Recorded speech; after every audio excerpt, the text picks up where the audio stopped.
बज्यो बेलुकीको 5। आज चाहिँ वेदर एकदमै राम्रो छ। इन्द्र भगवान खुसी हुनुभयो जस्तो छ। पानी पर्छ हो कि किसानहरूलाई एकदमै राहत मिल्ला जस्तो छ है। अनि फुलहरू पनि एकदमै ह्याप्पी भएको छ नि। रुख बिरुवा एकदमै ह्याप्पी। हेर्नु त कस्तो दामी। ल सर पनि एकदमै ह्याप्पी हुनुहुन्छ किनकि दिनभरि यति ठुलो गर्मी भएको थियो, भयङ्कर गर्मी। अहिले चाहिँ सबै थोकले राहत पाएको जस्तो भइरहेछ। अनि मदन भण्डारी हाइवेमा हिँड्नेको सङ्ख्या पनि कम छैन। जम्मला गन्तव्यमा पुग्नु छ है। तपाईँहरूकोतिर चाहिँ कस्तो छ? हाम्रोतिर चाहिँ कोरियामा यस्तै छ है।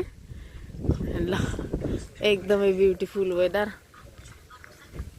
म पनि एकदमै ह्याप्पी छु। म चाहिँ गर्मीले दिनभरि सुतेर उठेको है, यति गाह्रो भयो।